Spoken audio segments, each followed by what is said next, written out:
이경건 목사님과 함께하는 매일 성경 큐티. 교우 여러분 안녕하십니까? 9월 21일 토요일입니다. 열왕기하 10장 1절로 17절 말씀을 묵상하겠습니다. 아합의 아들 70명이 사마리아에 있는지라. 예후가 편지들을 써서 사마리아에 보내서 이스라엘 귀족들 곧 장로들과 아합의 여러 아들을 교육하는 자들에게 전하니, 일러스되 너희 주의 아들들이 너희와 함께 있고 또 병거와 말과 견고한 성과 무기가 너희에게 있으니 이 편지가 너희에게 이르거든 너희 주의 아들들 중에서 가장 어질고 정직한 자를 택하여 그의 아버지의 왕좌에 두고 너희 주의 집을 위하여 싸우라 하였더라. 그들이 심히 두려워하여 이르되 두 왕이 그를 당하지 못하였거든 우리가 어찌 당하리요 하고, 그 왕궁을 책임지는 자와 그 성읍을 책임지는 자와 장로들과 왕자를 교육하는 자들이 예후에게 말을 전하여 이르되, 우리는 당신의 종이라. 당신이 말하는 모든 것을 우리가 행하고 어떤 사람이든지 왕으로 세우지 아니하리니 당신이 보기에 좋은 대로 행하라 한지라. 예후가 다시 그들에게 편지를 붙이니 일러스되, 만일 너희가 내 편이 되어 내 말을 너희가 들으려거든 너희 주의 아들 된 사람들의 머리를 가지고 내일 이맘때에 이스라엘에 이르러 내게 나아오라 하였더라. 왕자 70명이 그 성읍의 귀족들 곧 그들을 양육하는 자들과 함께 있는 중에 편지가 그들에게 이르매 그들이 왕자 70명을 붙잡아 죽이고 그들의 머리를 광주리에 담아 이스라엘 예후에게로 보내니라. 사자가 와서 예후에게 전하여 이르되, 그 무리가 왕자들의 머리를 가지고 왔나이다. 이르되 두 무더기로 쌓아 내일 아침까지 문 어귀에 두라 하고, 이튿날 아침에 그가 나가 서서 뭇 백성에게 이르되, 너희는 의롭도다. 나는 내 주를 배반하여 죽였거니와 이 여러 사람을 죽인 자는 누구냐? 그런즉 이제 너희는 알라. 곧 여호와께서 아합의 집에 대하여 하신 말씀은 하나도 땅에 떨어지지 아니하리라. 여호와께서 그의 종 엘리야를 통하여 하신 말씀을 이제 이루셨도다 하니라. 예후가 아합의 집에 속한 이스라엘에 남아있는 자를 다 죽이고 또 그의 귀족들과 신뢰받는 자들과 제사장들을 죽이되 그에게 속한 자를 하나도 생존자를 남기지 아니하였더라. 예후가 일어나서 사마리아로 가더니 도중에 목자가 양털 깎는 집에 이르러 예후가 유다의 왕 아하시아의 형제들을 만나 묻되, 너희는 누구냐 하니 대답하되, 우리는 아하시아의 형제라. 이제 왕자들과 태후의 아들들에게 문안하러 내려가노라 하는지라. 이르되 사로잡으라 하매 곧 사로잡아 목자가 양털 깎는 집 웅덩이 곁에서 죽이니 42명이 하나도 남지 아니하였더라. 예후가 거기에서 떠나가다가 자기를 맞이하러 오는 레갑의 아들 여호나답을 만난지라. 그의 안부를 묻고 그에게 이르되, 내 마음이 네 마음을 향하여 진실함과 같이 네 마음도 진실하냐 하니, 여호나답이 대답하되 그러하니이다. 이르되 그러면 나와 손을 잡자. 손을 잡으니 예후가 끌어 병거에 올리며 이르되, 나와 함께 가서 여호와를 위한 나의 열심을 보라 하고, 이에 자기 병거에 태우고 사마리아에 이르러 거기에 남아있는 바 아합에게 속한 자들을 죽여 진멸하였으니 여호와께서 엘리야에게 이르신 말씀과 같이 되었더라. 우리가 하나님의 말씀을 볼 때 어떤 시선으로 읽는지가 중요합니다. 하나님의 말씀을 소설책으로 볼 것인가, 단순히 이스라엘의 역사책으로 볼 것인가, 이에 따라 성경을 읽고 다른 해석을 할 수 있습니다. 우리는 어떻게 성경을 봐야 합니까? 눈에 보이지 않는 하나님과 그분의 마음을 우리에게 가르쳐주는 계시의 책으로 성경책을 봐야 할 것입니다. 열왕기하에서 하나님은 예후라는 사람을 통해 아합 왕가를 심판하고 계십니다. 예후는 엘리야와 엘리사의 예언대로 하나님의 심판을 진행했습니다.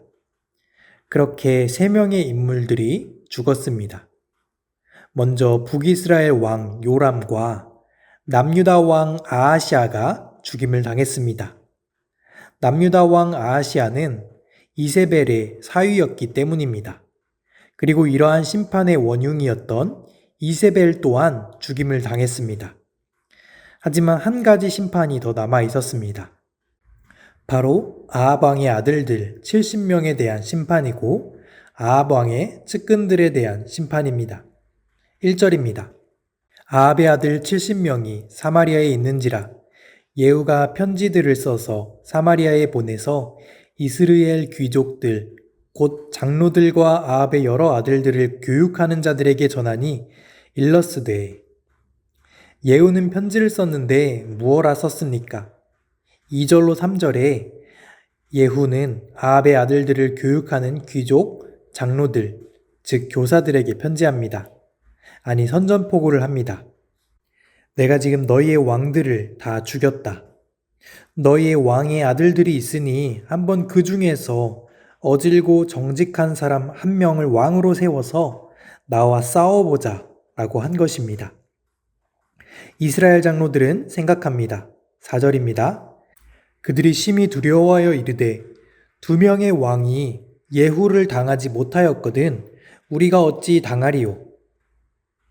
왕궁 책임자와 장로들과 교육자들이 예후에게 답신합니다. 5절 하반절입니다. 우리는 당신의 종입니다. 당신이 말하는 모든 것을 우리가 행하고 어떤 사람이든지 왕으로 세우지 아니하리니 당신이 보기에 좋은 대로 행하라 한지라. 놀랍게도 왕궁의 장로들과 교육자들은 모두 항복해야겠다고 자신의 입장을 밝힙니다. 그리고 이들은 예후의 명령대로 아합의 70명의 아들들을 모두 살해합니다. 그리고 예후는 말합니다. 10절입니다. 그런즉 이제 너희는 알라. 곧 여호와께서 아합의 집에 대하여 하신 말씀은 하나도 땅에 떨어지지 아니하리라. 여호와께서 그의 종 엘리야를 통하여 하신 말씀을 이제 이루셨도다 하니라. 아멘. 예후는 자신의 이러한 행위를 분명히 말합니다. 이는 하나님께서 엘리야를 통해 예언하신 일들임을 말하는 것입니다. 한번 생각해 보기 원합니다. 예후라는 사람은 1명의 장군에 불과했습니다. 그런데 이 예후라는 장군이 어찌 한 나라뿐 아니라 2 나라의 왕을 죽이고 그리고 병거와 군사들까지 차지하게 됩니까? 이 일은 인간적으로 역사적으로 보면 엄청난 쿠데타입니다. 그리고 예후는 엄청난 간신일 것입니다. 하지만 한 나라와 병거들이 예후에게 항복하는 이러한 상황은 어떻게 일어난 것입니까? 이 일이 하나님의 일하심 안에 있었음을 가르쳐 주고 있습니다. 어떻게 이 일이 하나님의 일하심 가운데 있었을까요?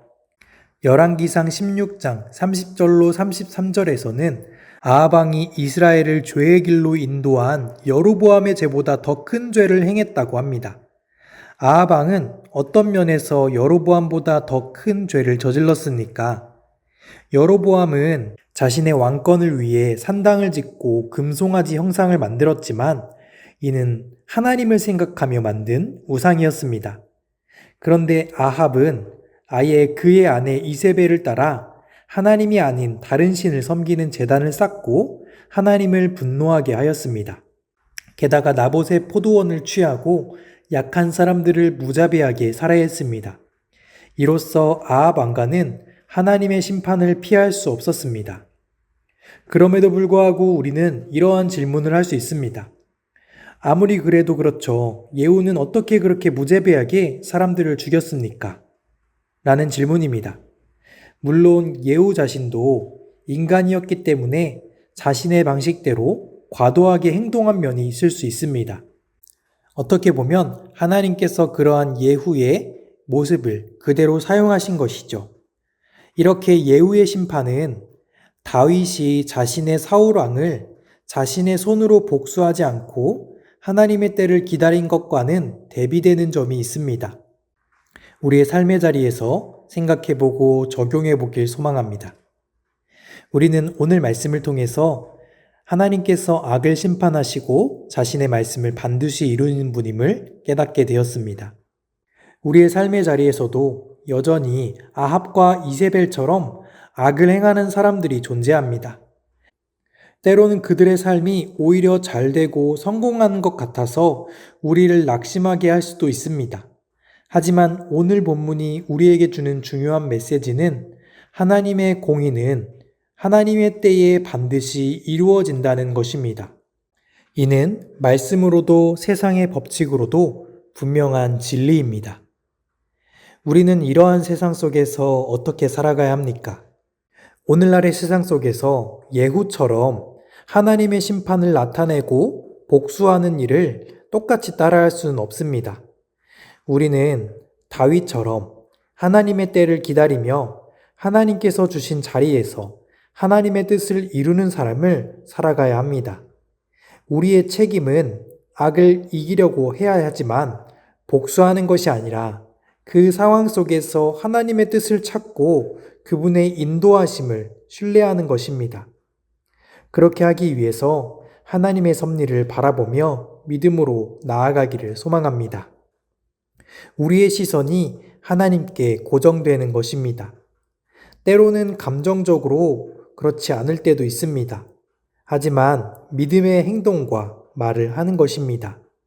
악이 아무리 강해 보일지라도 하나님의 계획 안에서 이루실 승리를 믿음으로 바라보며 복된 주말 보내시기를 간절히 소망합니다.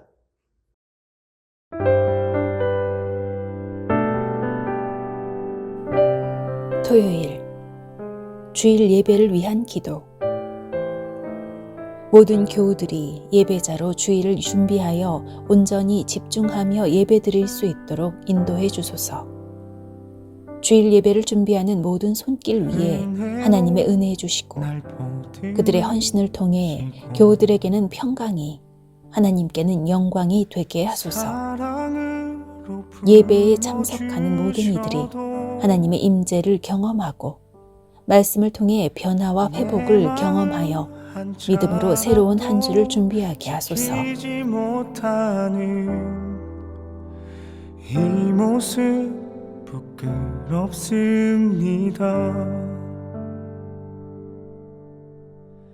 따스한 곁을 내어주신 주님 앞에 나아갑니다.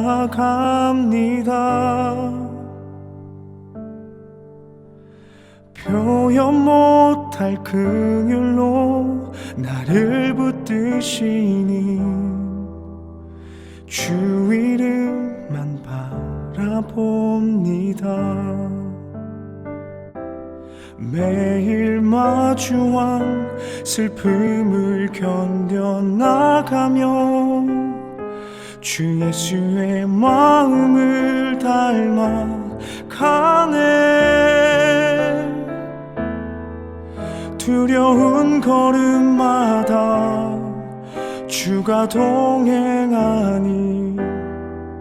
주 의지하며 오늘을 건네. 주의 신실한 소망을 깊이 담으며 주 예수의 풍요를 채워가네. 하나님의 자녀로 명예 지켜가며 깊어진 삶을 주께 드리네.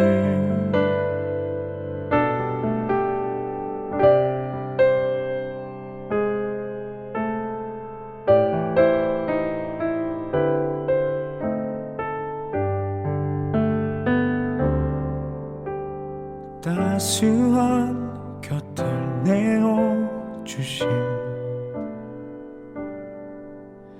주님 앞에 나아갑니다. 표현 못할 긍휼로 나를 붙드시는 주 이름만 바라봅니다. 매일 마주한 슬픔을 견뎌나가며 주 예수의 마음을 닮아가네. 두려운 걸음마다 주가 동행하니 주 의지하며 오늘을 건네.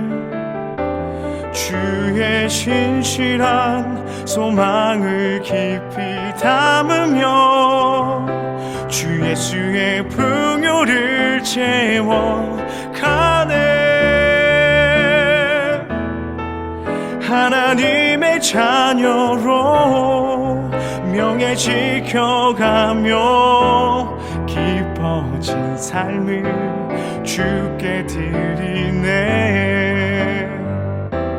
주의 신실한 소망을 깊이 담으며 주 예수의 풍요를 채워가네. 하나님의 자녀로 명예 지켜가며 깊어진 삶을 주께 드리네. 하나님의 자녀로 명예 지켜가며